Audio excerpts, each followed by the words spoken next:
woke up to a knock on the window. I opened my eyes and my car was surrounded by numerous police officers. I don't know how many, Yeah. all of them with guns pointed right at our heads.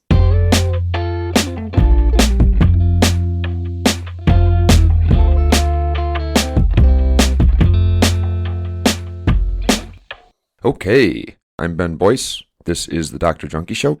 And today begins a series I previewed last week in which I'll share the stories of justice-impacted people who have overcome the trap of recidivism and gone on to do some really cool things. And I've decided to start close to home with my wife, Dr. Erin Boyce, who longtime listeners will remember from previous shows.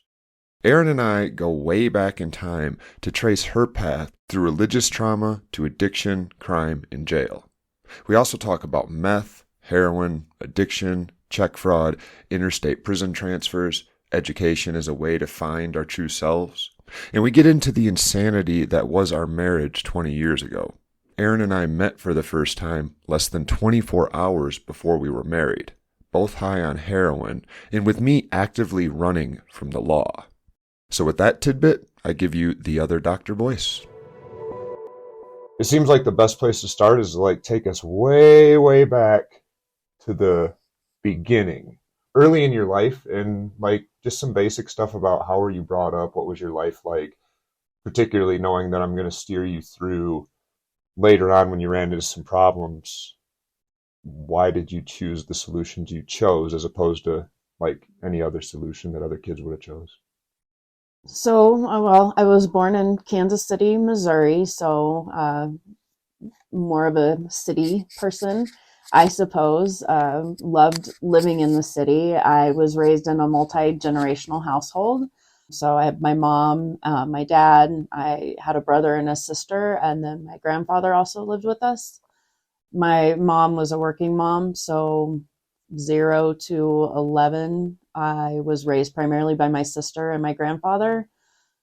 When I was 11, my grandfather passed away, and about 2 months later, my sister moved out of the city. She moved to Louisiana. Within that time, too, my sister had a child, my nephew, and he was living with us at the time. So when my sister left, my nephew was living with us. My parents eventually adopted him, and we were raised together. Do you have religion at this point? Oh, yeah, absolutely. Was raised Pentecostal, Assemblies of God was the church that I was raised in. So, what's Pentecostal mean, if people don't know? To be honest, I don't know if I've ever looked up the definition, but my understanding of it is a form of Christianity in which people rely heavily on the idea that God lives within us, that the Holy Spirit lives within us and directs our thoughts and our behaviors to the extent that they're a little extreme. Yeah. Well, and there's a story in the New Testament that's referred to as Pentecost when the Holy Spirit supposedly descended. And there were flames on people's heads, and they spent a couple of days in what's called the upper room getting all funny with it and talking in languages other people couldn't understand. I say that to say usually when somebody says Pentecostal as opposed to evangelical or Baptist or a million other, word of faith, they usually are emphasizing that there was an aspect of speaking in tongues in it, which that might not say a lot to people, but that literally means it's something called glossalia, I believe. I haven't looked that word up in a while, but where you just kind of ramble on, and you just say things that let your verbal cortex or your verbal part of your brain keep working, but you're not actually forcing yourself to plug cognitive pieces in, and it feels really good. It's a really way to get you in sort of a trance state in one accord, especially when there's a big group of other people doing it. Yeah. So yeah, definitely a lot of that. I spoke in tongues many times. I just did 30 seconds ago. Yeah. A lot of prophecy. So we were very, very heavily into prophecy. So what's prophecy in a nutshell? So the ability of someone that has God's ear and can tell us what's going to happen in the future, to give us stories, metaphors that we're supposed to interpret to understand what the future holds Yeah. for particularly Christians. So as we're going in, I suspect we've talked about this, that we're going to bump into some key pieces that are probably familiar to almost all the stories that I share in the next couple months. And one of them is going to be a moral system or a framework for understanding the world that often leaves us lacking. And you've mentioned two things. Number one, tongues, and then number two, prophecy. The second one's probably a little more obvious for people listening. When I ask the question, did either one of those ever show themselves to be true, or did you find both of them, and especially prophecy, promising things that then they wouldn't happen, but you were still nonetheless supposed to, in the moral system you were in, turn back to the prophet and ask for yet another prophecy? And if that one didn't come true, or you didn't quite see how it aligned because it was really fuzzy, you were always supposed to put your faith in that system nonetheless? Yeah, I mean, Rosh Hashanah 88. I'm aging myself here, but in 1988, it was prophesied that the rapture was going to happen during the Rosh Hashanah holiday. What's the rapture? The rapture is when Jesus comes back. So it's his return, where he gathers up all the Christians, dead and alive, and takes them up to heaven. And the earth was it 7 years of prosperity and then 7 years of war leading to Armageddon or something along Usually those the lines. other way around, yeah. Oh, the other way around. So yeah, it's just this sense that things are going to get really bad. And so God's going to grab all the Christians so they don't have to suffer during the Armageddon. And then they're returned to the earth to rule it for 1,000 years or some shit like that. Yeah, it goes on, and depending on how literally you read it. But yeah, so we're both going to share this history. I'll probably share my story in a couple weeks here on a different episode that's more devoted to me, but many of the same things. So you're talking about Rosh Hashanah and speaking in tongues and things that we both share a similar history of. And when I started looking back, one of the things I had noticed is that those promises that I were told were true, that I consistently saw not actually play out, but then I was told, put your faith in it nonetheless. We are going to pray over somebody and they're going to get healed, and then we would go lay our hands on them and pray for them, and they very much would not be healed, and I was told that's okay. It actually went further than that, and you may have some stories here as well, but I noticed a lot of people using verses in select ways that let them do things that did not seem to be good things to be doing, but they basically added a standard of morality that you can, I mean, honestly, you can choose one verse out of the Bible and say, see, slavery's wrong no matter what, and another verse out of the Bible and see, God commands people to keep slaves. You can choose one verse and say, see, women deserve to be treated with equality, and you can choose many, many others and say, God hates women. And that tends to be like this Burger King your way, right way thing. I don't know if that connects to where we're going to head, and if you've noticed as you look back that they were basically hardwired in us from a young age, our morals, to be really wishy-washy, and for us also to not have the critical thought to realize that we were basing our belief based on how we felt. We were basically making our morals fit how we wanted to act in the world as opposed to vice versa, and we had this awesome tool to do it. We didn't have to say, because I think it's what's right. We could say, it's just what God wants me to do. What choice do I have? And talk about an erasure of critical thought. That's a way to do it. Well, yeah. And I mean, I definitely think that was a part of it. And as you're talking, I'm thinking, and I'm sure during the time that was absolutely what I was taught and what I did. I also think at the point, which we'll get to in a little bit, what really sticks out for me is when I did start to get in trouble and make decisions that, seemed not aligned with the church or godly behavior, is when I begin to really see that hypocrisy, right? And so now, even as you're saying it, I'm like, yeah, I'm sure. And all that comes up is the level of hypocrisy that has to come with that, right? Yes. That what I was always taught, and I'm sure this is partially being a child or even being a teenager, right? That God is love and we love our neighbor and how important it is to care for and love everybody. Right. And in the same breath, they were also teaching me to hate. Right. And in a way that you would never have to acknowledge and teaching me to justify my hate, right? I don't hate. Which is what I think you were saying. We hate the sin, not the sinner, which is to say, there is nothing you're going to do to convince me that as I'm hating somebody and practicing hate that I have to actually acknowledge that I'm hating. Therefore, why would I ever fucking change? It's a great mental gymnastics game. Yeah, absolutely.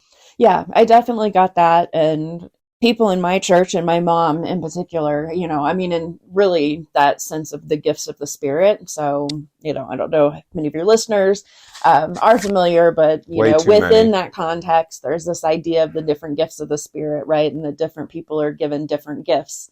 Often told I had a spirit of discernment, which is why often my mom turned us into exorcists. And we would go and help people in the church who thought that their homes were possessed. We didn't exorcise people. It was always homes and places, buildings, things like that.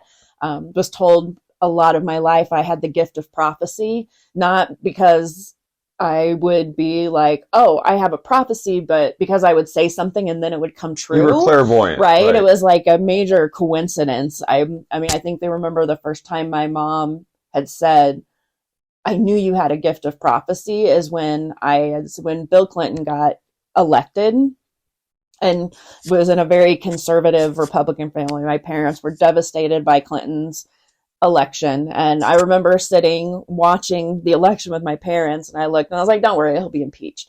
I was joking, right? It was just to like lighten the mood kind of thing. Yeah. And then he was impeached, right? And so my mom was like, I've always known you have the gift of prophecy. And I was like, that wasn't a prophecy, right? And then watching the Republican convention in 2004 and saw Obama speak, and I was like, he's going to be our first black president, right? I just was watching. I'm like, if anybody could go, it'll be him. He'll be our first black president. Speaker, right? And then, he's elected president. And so, of course, my mom is just then reinforced in this belief and always believed I had the gift of prophecy. And I was like, I'm sure there were a lot of people sitting in their living rooms that day thinking this guy is going to be president or could be president. Yeah.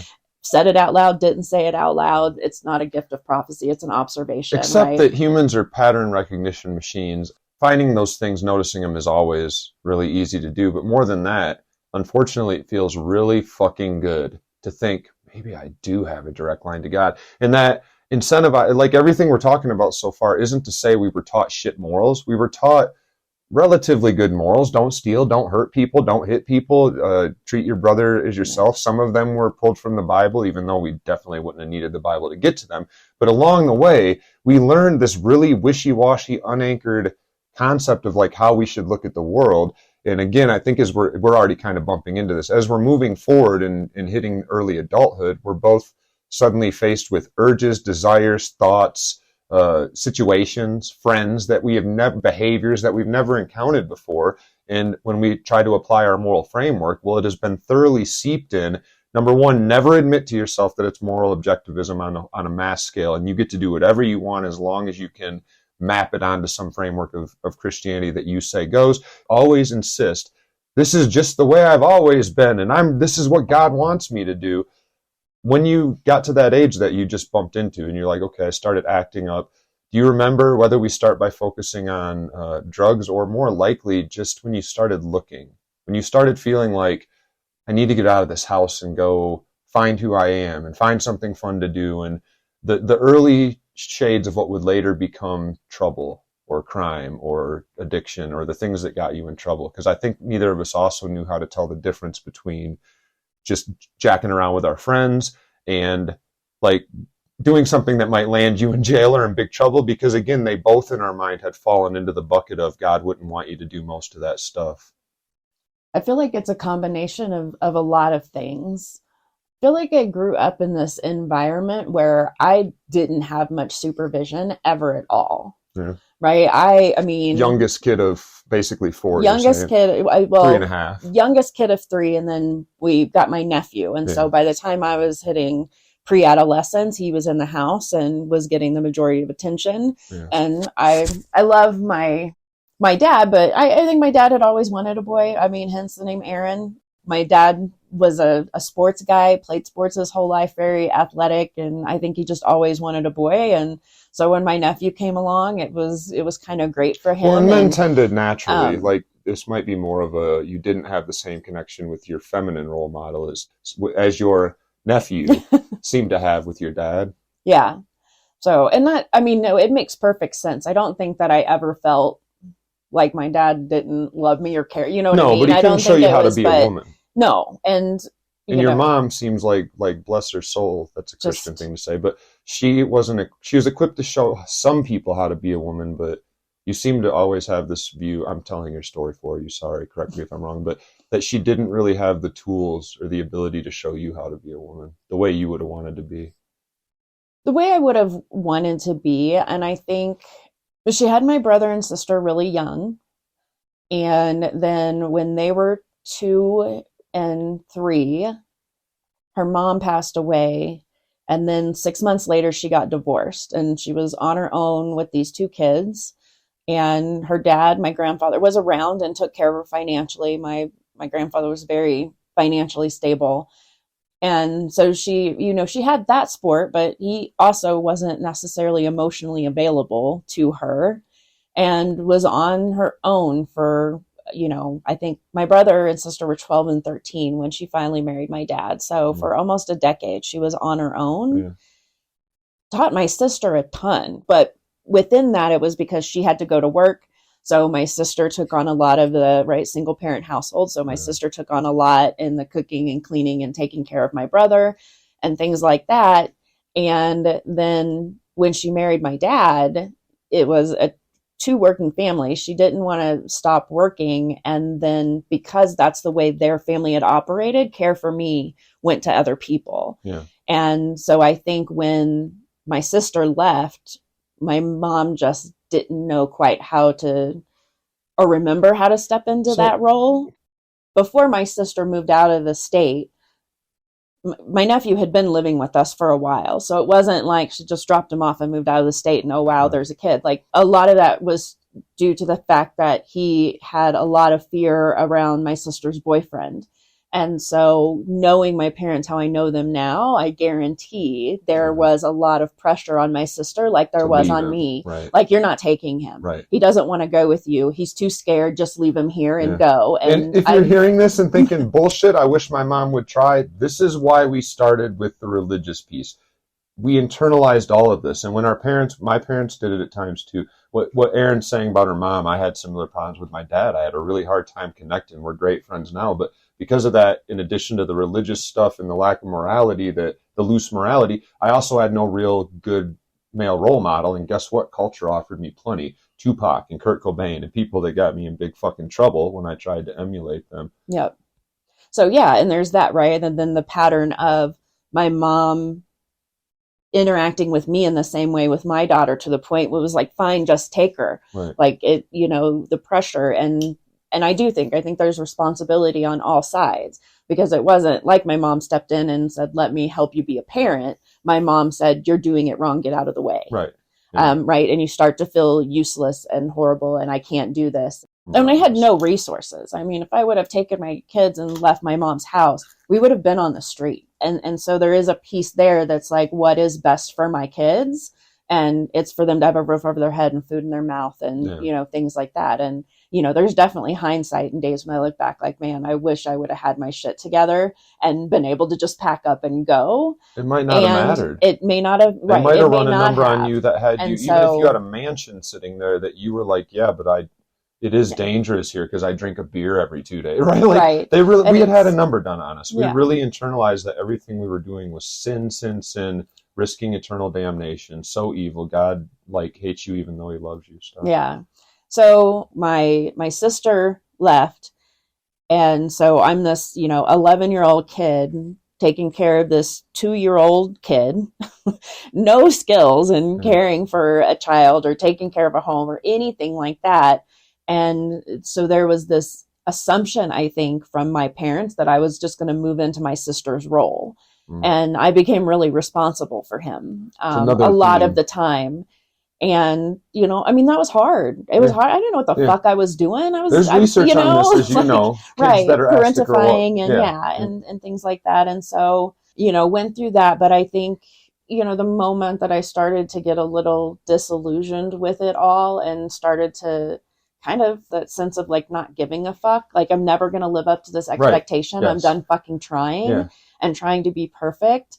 Was when I got kicked out of church camp. Oh, we're going to sneak out and it's going to be fun. And, just kids being kids. Yeah. And it just caused so many problems, right? My parents had to drive up to the camp to get me. And then they were embarrassed. And then I was kicked out of the church. They weren't kicked out of the church because they gave the church a lot of money, but they couldn't bring me back.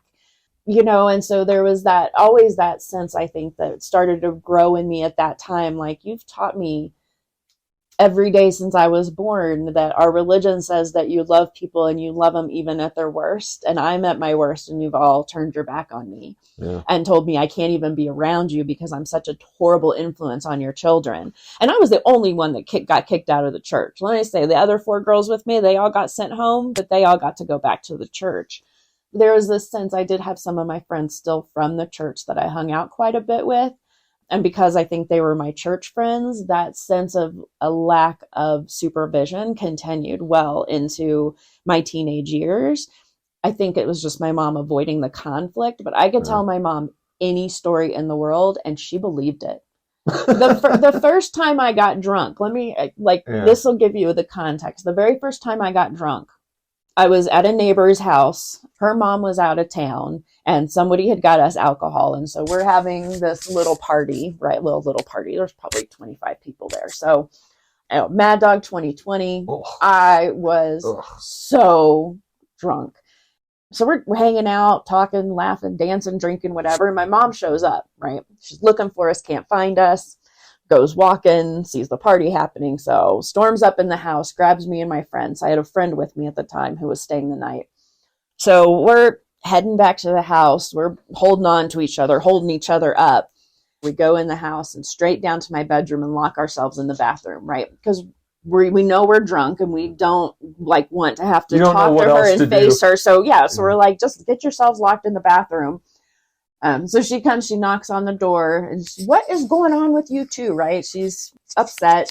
And my friend just starts crying. My boyfriend broke up with me. He wanted to have sex and I said no. And he was so upset he broke up with me. And I'm just so sad. So we just wanted to, right? Like this whole sob story. My mom walked away from the door and didn't say another word the rest of the night.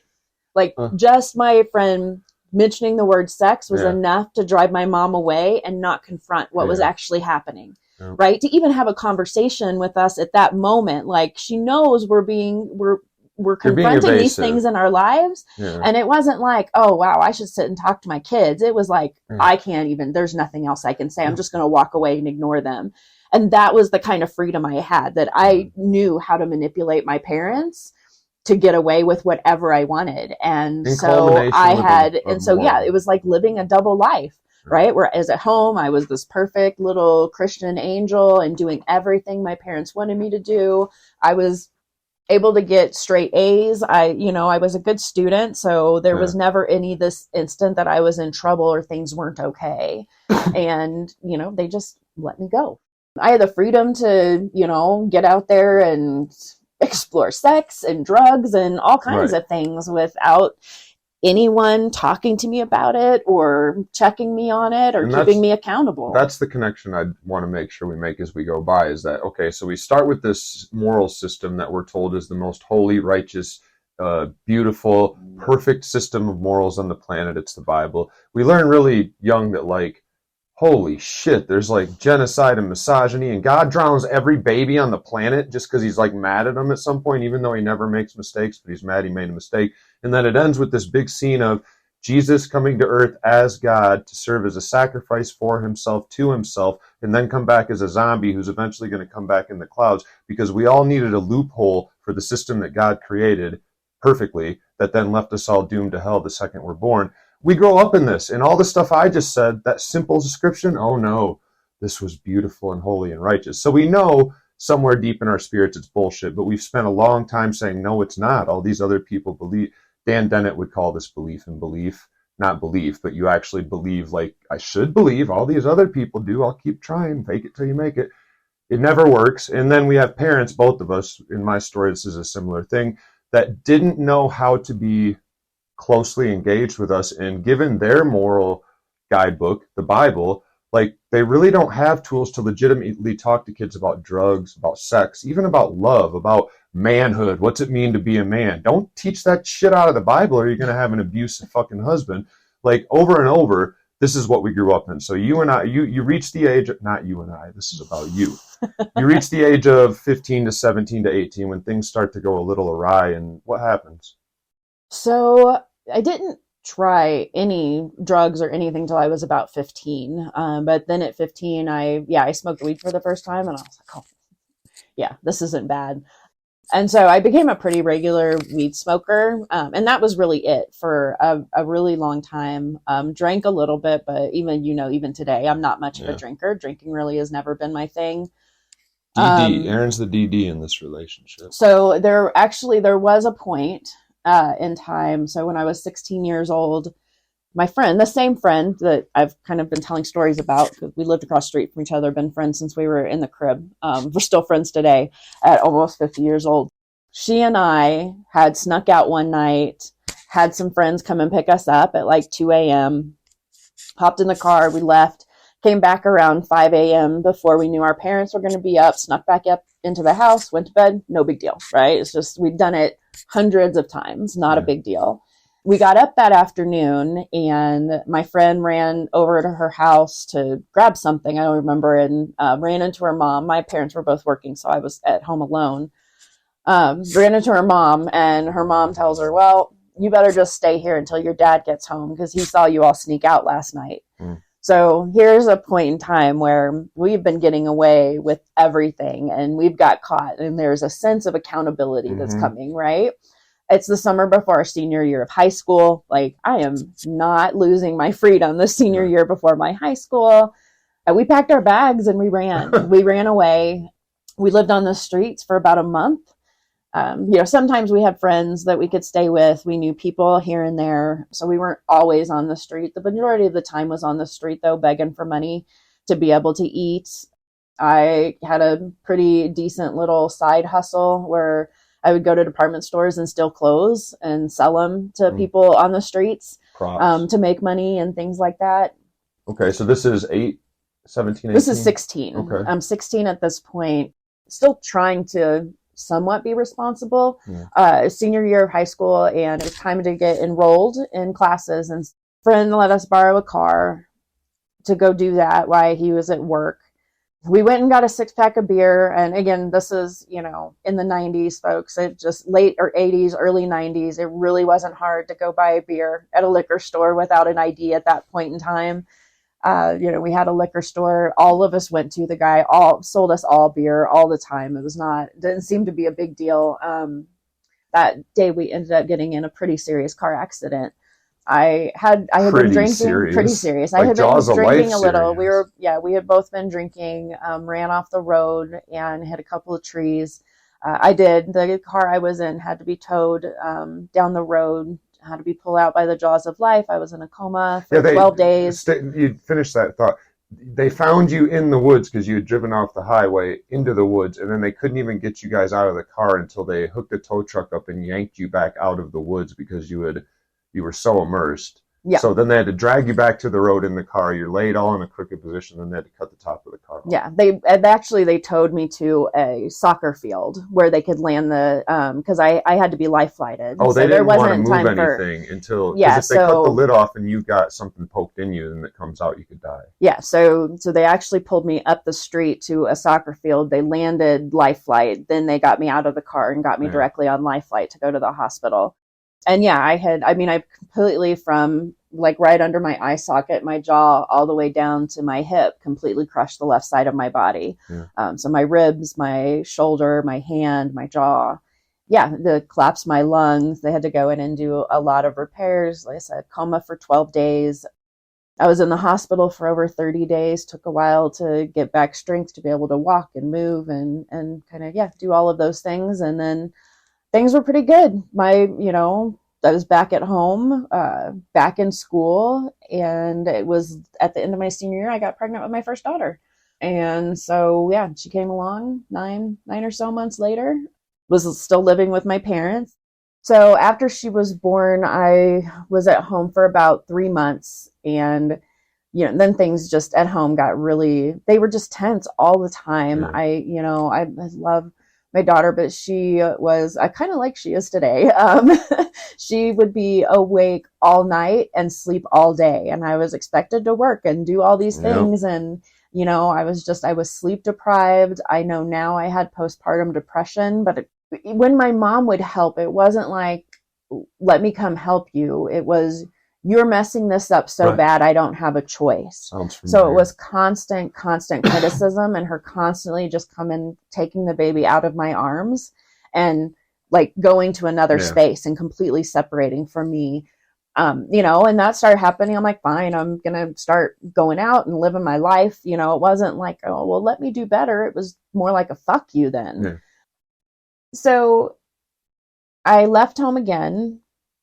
I was living with a boyfriend at the time and his grandparents, still in Kansas City, but we found out that we had family in the same little bitty small town in South Dakota, he and I. Sounds like a fabulous vacation idea. South Dakota's cool. I'm being a dick. We had been, in that time I was not working, but had to put gas in my car, had to fuel my drug habit, and I still was just what do you mean drug really habit? Smoking weed right now. Okay. Just smoking weed and drinking most of the time. But so we headed out to South Dakota. And a backstory here, my boyfriend's uncle who lived there had a huge farm. We knew he grew weed on. So there was this sense of, we're going to go up there and we're going to steal a bunch of weed and bring it back home and sell it. So we went out there, and actually we liked it. We ended up meeting some friends. My sister was living there, so we were staying with my sister for a while. We eventually moved out and got our own place. So, we liked South Dakota. So we thought we were going to stay for a while, and wasn't working. So we're still, little hustles to be able to survive. Finally, we found out, wow, checkbooks are amazing. So again, 25 years ago, folks, we didn't have what we have today. You can barely even write a check anymore today. Some of you may not even know what I'm talking about, but this is a time when you literally could just write a check. People would take it, put it in their cash box, and move on. You didn't have to show ID. It depends on what you looked like, but largely. Yes. And so I opened a bank account and had a box of checks. One of my friends opened a bank account and had a box of checks. We broke into cars and stole checks. We were running wild, writing checks everywhere. And then we traveled to do it. So we were going all over the place, back and forth between South Dakota and Missouri, Nebraska, Oklahoma. We were just crossing state lines. We were just doing it. Oh, this is going to get interesting. So we're in South Dakota at some point, and we both get arrested. So we get arrested together. Yeah. And they, we go in. Do you remember where? Just on the street? I really don't. I wish I could. I don't remember that arrest at all. I don't remember how it happened. Trauma's funny. So got arrested, went in, we were separated and we were both questioned. Basically, I didn't understand the legal system at all. So, What, no one had taught you about any of that and all of this moral teaching we got? No. So I was, I was way more honest than I should have been. Yeah. But they didn't arrest us at that time. I think he did and got signed bond. I don't know why the word's not coming to him. PR. Yeah. PR. I don't remember. I don't think I was arrested at that time. And so it was like, oh, well, this is probably going to get bad. We should probably go back home. Okay. Right? So these were like, check fraud, basically. Yeah. Check fraud. Well, mine was check fraud. He had went to his uncle's property to get some weed and was charged by a dairy cow and shot the dairy cow. He said he was charged by it. Okay.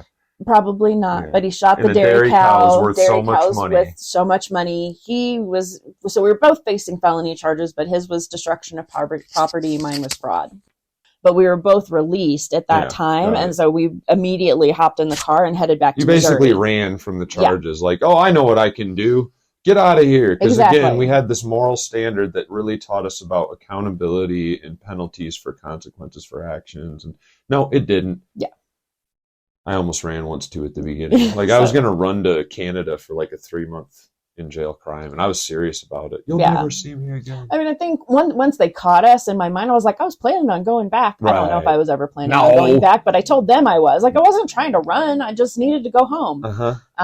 Anyway, so after a couple of weeks in Missouri, the boyfriend and I ended up getting separated from when we had a fight, went separate ways, ended up just happened to run into each other this one night. He's an idiot, shot a gun out of a car window in a neighborhood, which then in turn resulted in police being called because of that. And our car and our license plate was given to the police. So they knew we were in town. They started looking for us. We actually pulled into a neighborhood on the side of the road to sleep in the car. So we were asleep in the car, woke up to a knock on the window. I opened my eyes and my car was surrounded by numerous police officers. I don't know how many, all of them with guns pointed right at our heads. Yeah. So that was very intense for sure. I do not have and we did have a gun in the car because the gun was still in the car that he had shot out the car window. And so they got us out. We were arrested. I was charged with minor in possession because we had beer in the car. I was charged with additional checks that were in my vehicle, and I was charged with the weapon. So I have these 3 charges. I'm arrested. I'm in jail in Missouri for about 3 or 4 weeks. South Dakota decided they wanted both of us. So we're arrested in Missouri. So they asked South Dakota, do you want these 2? South Dakota said yes. So my charges were minimized in Missouri. I got time served for what I was there for, and then was put on extradition transport in Missouri to South Dakota. Extradition transport. They put you on an airplane, first class? No, it was a van. Handcuffed and shackled in the back of the van with about 6 other incarcerated people for almost a week. I have a question because I heard one of the other people who hopefully is going to come on later talking about this. Do you not get to wear a bra in the van? No. She said she wasn't allowed to wear a bra the whole way there. No, you're still a prisoner. You only get what you're given when you are taken from your jail. Okay. I thought maybe there's something specific about the transport or something. No, I was on. You're not big on bras anyway. No, so I'm not. I don't care. I'm not. Let them fly. Back then I was, but now I'm not. But no, it was about a week in that van, and when what do you mean a week in it? Where do you stop? So our first stop was in Kansas. Hotel? Oh no! I got checked into the county jail. Oh, every stop. Every stop, I had to be processed, fingerprinted. So you've been an inmate. So like I've been jails. an inmate in 2 jails in Kansas, 1 in Oklahoma, San Antonio, 1 in Nebraska, and then 3 in Missouri and 3 in South Dakota. And the reason for that is that they load the whole van up with people going to 6 different states, and then whatever funky spaghetti shape. The best route to get everybody to where they're Sadly going. for you were what, the last person? We were the last ones on that route. I mean, God. So because Missouri to South Dakota is a 5-hour drive. Yeah. Kansas City to to Sioux Falls, 5 hours.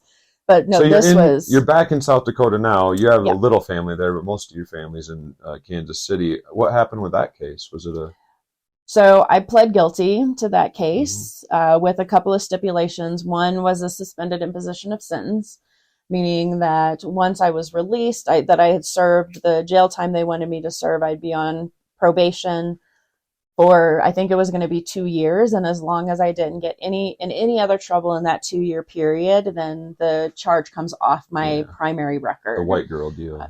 So basically looking like I had never had a felony. Which happened, that right? sense. I did get that. So you can still legally own a gun and vote in every state? All of that, So far anyway, okay. So far. So how long, as soon as you got out of jail, did you stay in South Dakota? Or did you so I was in jail for 6 months on that charge. Oof. Then got out, stayed in, I said Sioux Falls. We were actually in a place called Watertown, South Dakota at this time. I stayed there for a little while, but I think at some point I was just like, it's too much. But that time when I got out was when I started doing meth. So as soon as I got out of jail, The Oh night no, I got out. you mean before you went to jail? People go to jail because they use meth. They don't use meth because they wait. No, I didn't start using meth till Did you just after my say first something stint in like kind jail. of came to a head while you were there and you realized this is what it is for people like me and then you Yeah, didn't get any help to, oh, well, no. that sucks. So What if our country's like that? it's a little like that. My first night out, I just drank, and it was it was a wild night. But then, and at this point, meth was a little bit bigger in a lot of places, and it was all over South Dakota. It Yeah. was everywhere in South Dakota. And so, I went to a party, and someone was like, "Hey, try this," and I was like, "Yeah, sure." Next thing I know, I'm using it all the time.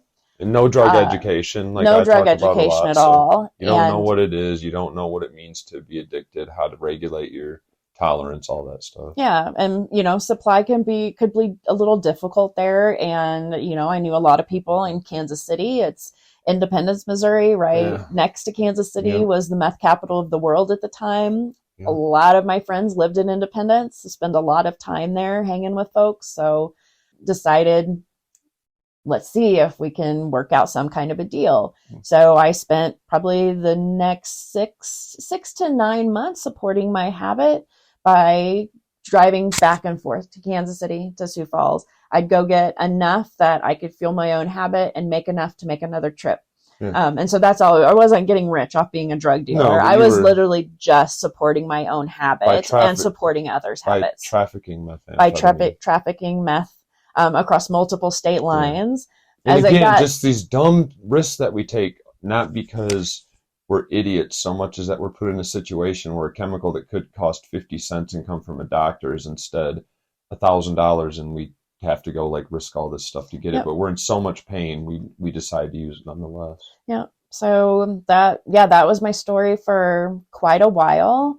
Eventually it wasn't funding itself anymore. So I did a lot of gas and dash, all up and down the I-70, I-29 corridor. Kids, a gas and dash is when before there were like credit cards everywhere. I feel so old. You couldn't pay for gas at the pump. You couldn't even usually pay with a credit card, so you'd have to go inside and give them cash or check. But how do you know how much gas you're going to put in the car? So in most small towns, and even some big ones, they would just let you pull up, gas your car up, and then go in and pay. And people like Erin and I ruined it for fucking everybody. Back to the show. Yep. So that's what I was doing, and eventually it did take its toll.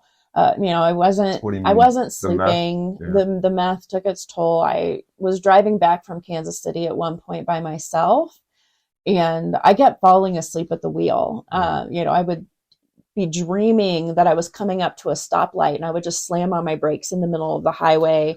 I would wake up because I had drawn off the highway and was driving through the grass. It happened multiple times. And finally I was like, "Woo, this is like, I'm putting myself and so many people at risk. Like I can't keep this part of this up." So I was like, it's time. I need to go back to Kansas City. I need to get out of this environment and get into a new environment. So I talked to my probation officer. I said, "Hey, I feel like wasn't honest, but honest enough to be like, I feel like the temptation is there, and I'm just really worried. I just, feel like I need to go back home." He supported me, actually worked with the courts, ended my probation at that point. So after about 9 months on probation, I was released from probation. So that's how I got my suspended imp. Was just asking because they were like, they didn't want to do all the paperwork to transfer my probation to Missouri. And so they just let me off. So now I was back in Missouri, but continued with my meth habit. So as soon as I got back there, got with my friends in Independence. Stuff works really good. So yeah, it does. So spent about 2 years after that, just kind of, again, couch surfing, house to house, got pregnant with my son. Once I found out I was pregnant with him, I did stop using. That was pretty much when I stopped using meth altogether and never really started again. Had a couple of times that I used it here and there, but really in terms of the long-term chronic use, that ended at that point. But then went through kind of the same process with my son that I did with my daughter. I had my son with me for about a year and a half. And then, my family was more involved. He got this really nasty ear infection. The doctor had said it was because of smoking. So, smoked cigarettes at that time. At that point, my parents got involved, and basically they were like, either you give them to us or we're calling child welfare. And like, I didn't want that. I was still using some. I didn't want that hassle. Yeah, it was a and nice, so easy option. it was like, here, fine, take him too. So then I actually did kind of at that point started getting, it seemed like things were starting to get back to normal. I found a really good job. Oh, I wouldn't say really good at that point in my life. It felt really good, but an apartment with some friends. So things were starting to look up. They were starting to look a little better. Felt like I was, kind of coming back into my life a little bit. And that's, now it sounds like I'm blaming my daughter's dad. I'm not, but that's when I met my daughter's dad, my youngest daughter. We seek people out if we're really trying to self-sabotage. You just find somebody and blame it on, so it might have been his fault. It may have been. It was your fault, it was his fault. But listeners have heard both of us talk about our daughter before, so this is the daughter that we talk about quite often. He and I met, and that again, and really still was just smoking weed. Occasionally would do some other things. We smoked opium occasionally, some things like that. He liked PCP. But he did like PCP. Pre-ketamine guy. I smoked PCP in my earlier days, 15, 16. Yeah. Didn't care for it much. Well, and you're hit and miss on ketamine. We've used it a few times, and like sometimes you like it, and other times you're like, I didn't like that. So, well, and even when it wasn't great, it wasn't that I didn't like it. So, but anyway, I digress. Next episode. So we were together for a couple of years, and Vanessa came along. Eventually, at a point in our relationship, he started to become abusive. So he had pushed me down, and I ended up, he knocked me down onto like this old, like attic cabinet kind of thing, like metal. And it bruised me up really bad. I was pretty fucked up, could barely walk or sit for a couple of days. And I just was like, I can't do this. And there's a lot of other backstory there, which was reasons for me to get the fuck out of there. So I called my sister, who was in Sioux Falls, South Dakota at the time. And I was like, I can't be here. I need you to come get me. So my sister came, packed me and my daughter up, and moved us back to Sioux Falls. So now I'm in South Dakota again.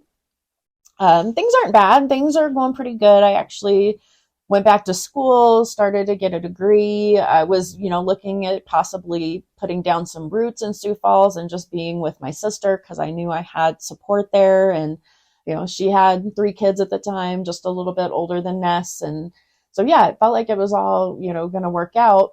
But of course, you are still seeking certain things. Sioux Falls, South Dakota, right? This South Dakota in and of itself is a very, very white town.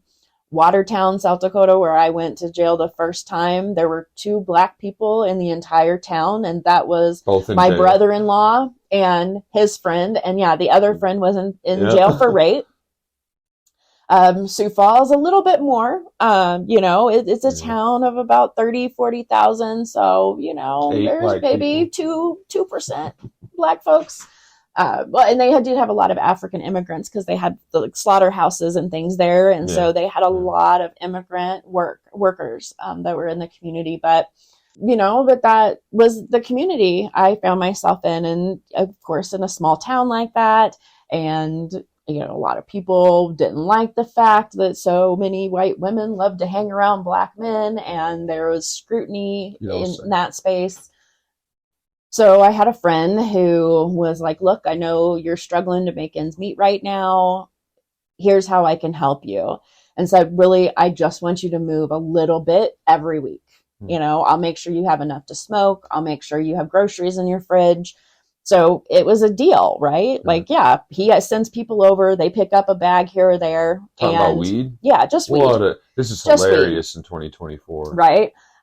Just weed. So, yeah, he would send people to come get it from us. And so I was just kind of helping out here or there. I didn't ever have to weigh a bag or do anything like that, right? Like, here's your personal use. Here's what you sell. I'll send people your way. Great. So making pretty decent money doing that.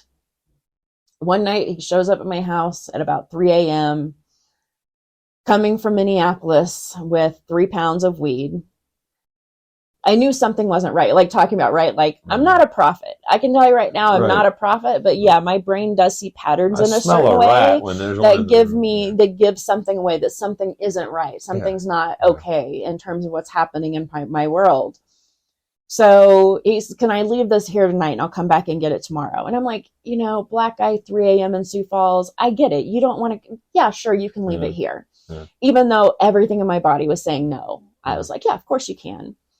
Couldn't sleep that night. I literally kept having images of our house getting raided every time I would close my eyes. And I'm like, you're being stupid. But even to the point I went and asked my roommates. I had a roommate at the time, one of my roommates at the time, he was up watching TV. And I was like, dude, like, I know this is stupid, but I'm thinking I just want to take this out and put it in the garbage can behind the house. I don't want it in the house. Yeah.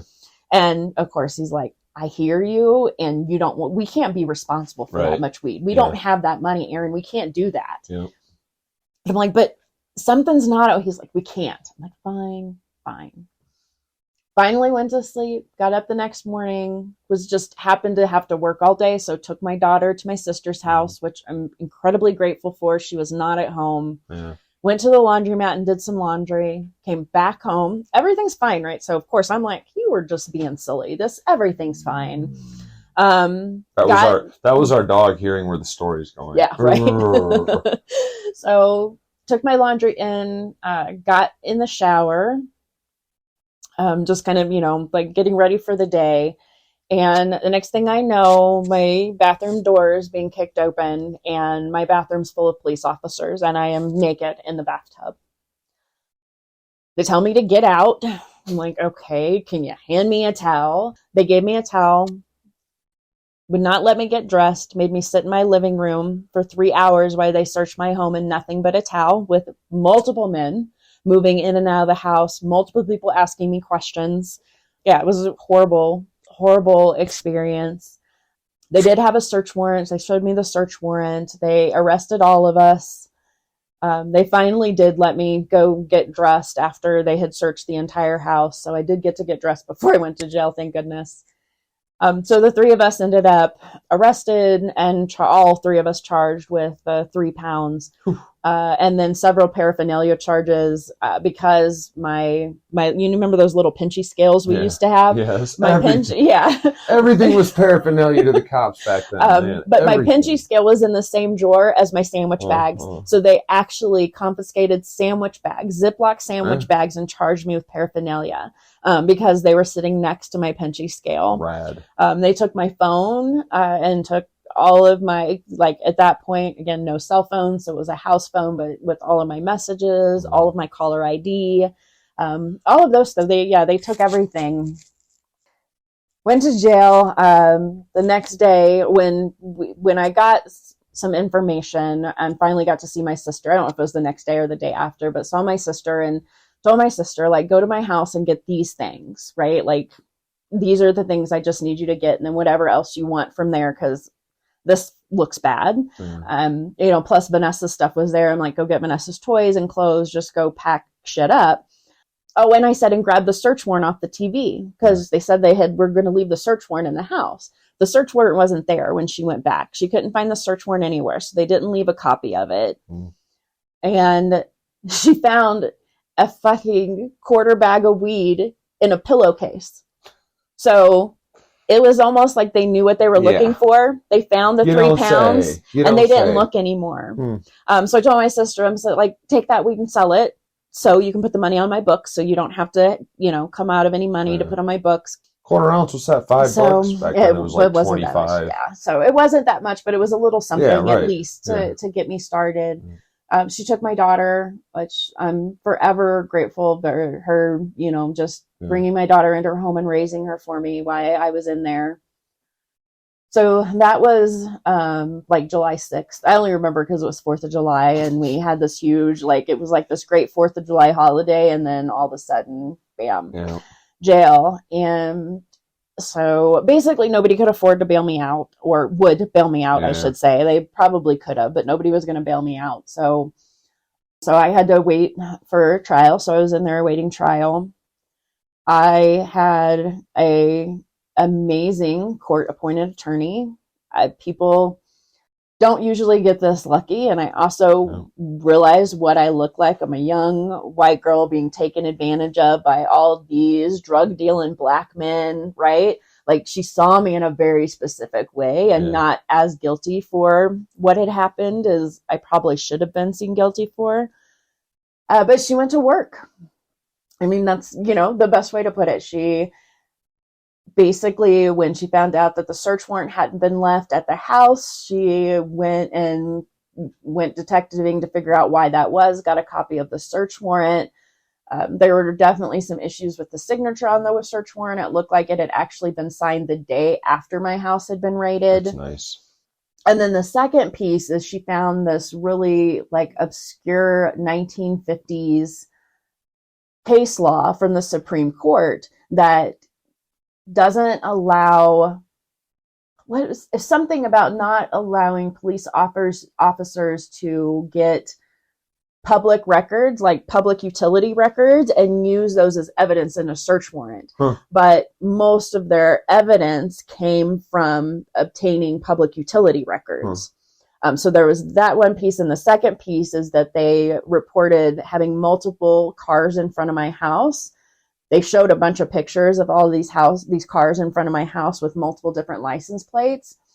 But nobody bothered to talk to the people who lived across the street from us who had 6 kids, all in college in 6 different states. So those cars never actually were coming to my house. I mean, they were right that I was selling drugs out of it, but all of their evidence wasn't evidence that was worthy of a search warrant that actually proved we were selling drugs. So did she get you a good deal or what? So, no, she got the whole case thrown out. What? Were you taking it to trial? Yeah. What were you doing? She told you to take this to trial? She told me not to, and maybe we weren't going to go to trial. Maybe I said that too quickly. You weren't taking the deal they were offering. You were actually, she was trying to get. They were giving us a deal, and she was like, "Don't take the deal yet. Don't take it yet. I have some things working. I don't think you should do this yet." And then when she found that case law, she was like, "We have a really good case here." And unfortunately, the other 2 people I had went to jail with, we were in the same jail, small town. And I told them because everything was pushing, right? It had been almost 6 months since our arrest. And so things were starting to move forward. And both of their attorneys were like, you need to plead. And I kept telling them, like, don't plead. Like, just wait just a few more days. I know it sounds scary, but don't plead yet. They both took plea deals. And for the male friend of mine, a black male who was living in my home, got 3 years in the state pen, which actually in a lot of ways was because we were 250 feet from an elementary school. So they actually took a tape measure and measured. And that's a 5-year mandatory sentence. So he didn't have to do the full mandatory, which is good, but he did get a prison sentence. The other female, another white female who was living with me, got a time served and then 3 years probation. And the day after he was sentenced, they dropped all my charges and released me. It was devastating. I was like, I kept telling him not to take the deal, but but you're in a system that convinces you to take the deal. If you can get 3 years instead of the mandatory 5, you're going to take that shit. He may have been the reason. Like, when a prosecutor can point to somebody that's already been convicted and sentenced of a crime, a judge is much more likely to be like, okay, well, if he's already guilty and her story is that he took advantage of her. Well, that wasn't my story. Well, but your attorney saw it that way. My attorney perceived it that way, yes. That had to be your story because they knew it was all the same case. And in their mind, they're thinking, okay, they're both culpable. If 2 people have already said they did it, maybe she didn't know about it, which is to say you were just the person for you. Except that all the public utilities in the house were all in my name. Well, right. But that's not. But yeah, I mean, like I said, there's lots of reasons that it could have happened. But yeah, I mean, I walked away with that with nothing but an arrest warrant, or my arrest record. So right now, my current criminal record has no felonies. The only thing that's still on my record are those 3 minor charges from Missouri. in 1994 or 95, whenever that was. Way back in the day. And Yeah. those would be hard to find because they didn't have digital No, records. they've found them. Did they? I Nice. have in jobs I've applied for in the last couple of years, particularly because I'm in child welfare and social work. They all do background checks. They've been found, but I tend to report that you're going to find this in my record. And so I have never had problems getting hired because of it, but it's still, almost 30 years later, still shows up. I never know what to report. And the arrest record for the weed also shows up. So you can see I was arrested for it, but never, and you can see I was arrested and charged, but never convicted. So that was the end of your criminal record, which means something weird happened around that point and you aged out, which is normal in crime. Most people between the age of like 22 and 27, a little earlier for women, just reach a point where they figure some stuff out. Life shows them that like, this shit ain't working. They have kids, they get connected to the community around them, they find a good job, something works for them. But also your story, like mine, is you're now a teacher. You're actually a master's student, a graduate student teacher at Metro State University. I know we're like deep into this now, but like, do you have some thoughts on what happened that got you thinking? I know you were somewhat into education throughout this a little bit, and I was too, but I kept dropping out. Do you know what it was that made you say, you know what, I think I'm going to give this a shot, and then you actually found something there? Yeah, so, I mean, I always liked school. I was one of those people. I really, really enjoyed school, and I was good at it. I mean, if you talk about, hoping to have the people in your life, particularly your parents who are not very emotionally available, be proud of you, that's one way you can garner that sense of pride, right? That I was a really, really good student. And so I think there was something about that did instill a sense of confidence in me that I'm a good student. And I always had dreams of going to college, right? That was, it was the dream, the typical, American dream. I was in a middle-class family. I was going to graduate high school, go to 4 years of university and find a great job and do better than my parents did, right? It was all sat right out there for me. And, even despite some of the oppression and the ways that women were perceived in my family, that never quite reached what my family told me I was capable of. They really believed I was capable of having a career and doing what I wanted with that. And I felt very encouraged in that quite a bit in my family, luckily.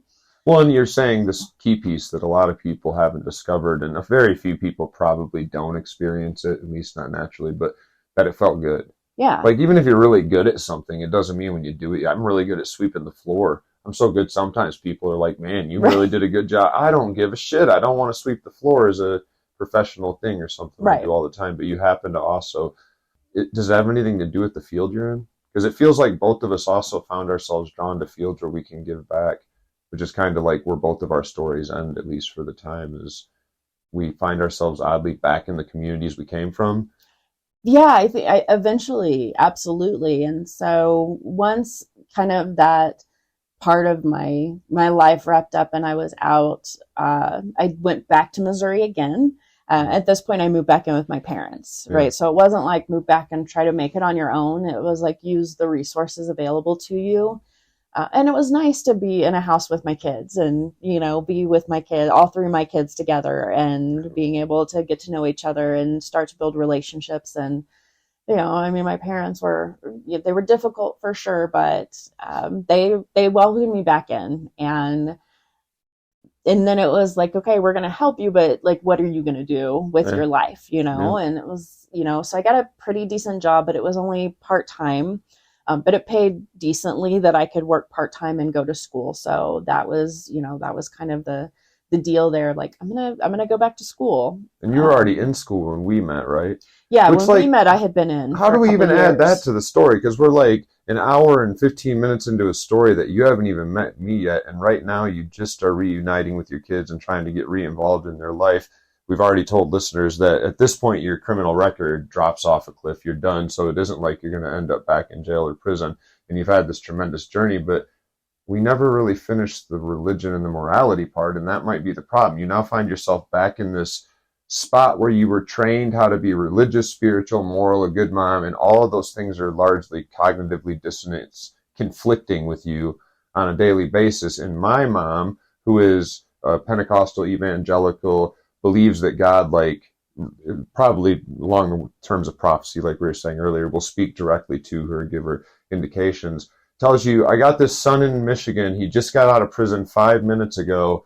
I think you should go meet him because I think God wants you to be together. And you fuck up and take a vacation and leave your kids with your parents and marry me 23 hours after we meet in Michigan because we're both on heroin.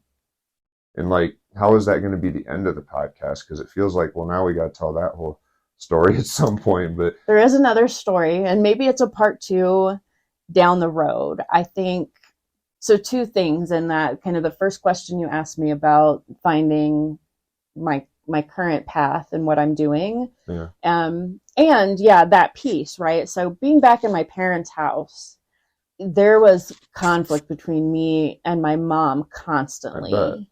And so there was that sense of you kind of being a way out, and also kind of a rebellion against that. Yeah. And I'm smoking hot. And you're smoking hot. And it also, it gave, in some ways it feels like maybe it was in some ways kind of a weapon against my mom. And not a weapon. I don't know how to say it the right way. Or against yourself, another self-sabotage.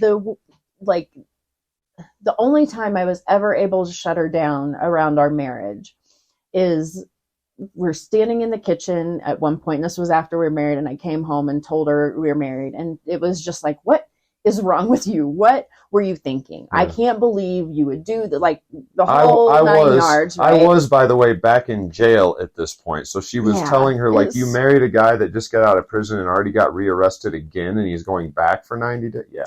Yeah. So, and she was so right, like the first time she ever calls me on my shit, she's right. And I wasn't willing. At that point, the relationship was not good. I don't think I could have heard it even if I wanted to. Right. But if I was like, you sit there and tell me all day, every day, all the things God talks to you and tells you and gives you information on, why is it that you don't think God could talk to me and tell me that this is right? Well, shit. Touche. I never heard another word about it. It was just like, okay. And they didn't like me when I first got there, but I was still addicted to heroin. And like it was rough when we first got together. I mean, it makes sense. You were a stranger. You just got out of prison. Oh, and neither of us really thought we were going to stay married. We were like, it was. This was so dumb. It was a mess, and everyone was right to be as concerned as they were, and it worked out. It's like, I get it. And I'm glad, thank you for caring about me enough. I think that's what was happening to care. And, I don't know if that was what it was, their sense of control and, power and control and wanting me to be the perfect version of what they wanted me to be. And they knew I was never going to do that, but they still held on to that expectation. Whether there is or not, all kids feel like there is, whether there is or not. But I will say I do credit education for being the thing that kept me from going back and using drugs again. And I think our marriage, right? I mean, and I had my own little time when we first got married where I was using with you, not all the time, but occasionally. You never really liked heroin. I still don't care for heroin. It makes me dizzy and nauseous. It's not my favorite drug. Point. I know. I don't like feeling like that. So I've definitely had a few moments here and there, but it's been manageable, and it's never out of control. And, I use a pain patch. I'm on opioids 24 hours a day, 7 days a week for, and have been for 3 to 4 years, very low doses. Yeah. But yeah, I'm grateful for education, because getting back into school reminded me that even though there was a sense of pride and wanting to make people proud of me in my ability to do school, I actually could do it, and I was pretty good at it. Well, and we both found ourselves there too. I don't think I had ever, I doubt you had either, seeing yourself in real time standing in front of a classroom teaching other people. You've worked with kids that were like abused and have gone through horrific stuff, and you're the social worker that showed up and been there. And those are like culturally like some oddly heroic, in a weird way, heroic. I'm not tooting our own horns, but like roles that we really look up to, that identity is what, like education sounds hokey, like we're big-headed eggheads that are like, you got to go to school, kids, but it's not so much get an education as it is colleges are a spot where you can figure out who the fuck you are, and then how to make that person that you feel the most comfortable being the best form of them. And with both of us, like most people, what do you know? We slid right into trying to fix the damage we had done in society and in our families and in people who are struggling with the same things we were naturally. I don't think either one of us was actively trying to go redeem ourselves. And along the way, it was like, it goes hand in hand with it. Our religion vanished as soon as we were both willing to really look at it close. And with that came this much more powerful, less anxiety producing, less depressing way of viewing the world, where you don't have to be just some powerless victim who's at the whim of your own free will. Your own free will doesn't exist. God isn't directing stuff as far as we can tell. And if he is, he's doing it in a way no one can see. This means like it's up to you to figure out what is the right thing to do. You got some fucking work to do. You don't get to anymore just sit back and be like, oh, heard the Bible says it. You've literally got to be able to figure out a way to defend your morals and make sure they would apply to everybody equally. Right. We're tangenting, but I wanted to flag those two because I feel like those are two things that worked well for us, is the education and the sense of finding identity, and the letting go of old religious and moral habits and practices that had really driven us to the places we went. Yeah. And I think, you know, even when I think about, like you said about education, it wasn't the education per se, but I enjoyed learning and being able to learn new things. And, you know, I mean, I went through the gamut of majors when I was in my undergrad. I thought initially I was going to go into finance. I was getting an MBA, right? Because I worked at a board of trade and I worked in finance, and I was like, this is what I'm going to do. And then I'm like, this sucks. And, you know, so I moved through multiple till I landed in psychology. And even my psychology mentor was like, close. I don't think this is right close. for you. And it was like, go to social work. And I'm like, no, social what? And I don't want to be. Everyone my whole life has told me how horrible social workers are. Nobody likes social workers. I don't want to do that. But she pushed and she pushed. And, you know, I mean, that's one of the things about mentorship, I'll say, is I have always been so lucky too in my education. So anyone who's considering education, thinking about it, is put yourself out there and find good mentors. Because every good mentor I've ever had could see me before I could see myself, right? With Dr. Murdoch being like, no, you need to be a social worker. And me like, lady, you don't know me. And then going and checking out social work and like, you knew. Telling me I need to teach in prison hard now? What are you talking about? Like, you know, with Deb, you know, when I first came to Denver, and she's like, you are so liberal. And I'm like, lady, you don't know me, but she knew, she saw me before I could see me, you know, and so having mentors has also been a really, really critical part of this process. I think without my mentors, this would have been much, much more difficult. You know, but I'm grateful for finding social work and being able to give back in so many ways. And then, the teaching part, like I never wanted to be a teacher until someone put me in a classroom. But again, it's somebody like, no, you can do this, and believing I could do it before I could, and give me that opportunity that then has become who you are, part of my identity, right? Like, I don't just teach for a job. I'm not just a social worker for a job. Yeah, that's a great perk, but it's part of who I am as a person. And and it gets us high. So we have to conclude this at some point because it's so long now. It's 2 podcasts. But final thoughts? No, I just thank you for having me. I always like to share my story at times because it is a good story. And I might even learn something today. So you might have. We've been married 20 years? Almost 20 years. It'd be 19 this year. Right. Speaking of things, in just like a month, it'll be 19 years. Wow. Happy anniversary. So thank you for having me on. And if your listeners want an episode about our marriage and that whole kerfluffle, we'll bring a therapist in to act as the ref. Thanks, babe. Love you. Yeah, love you too.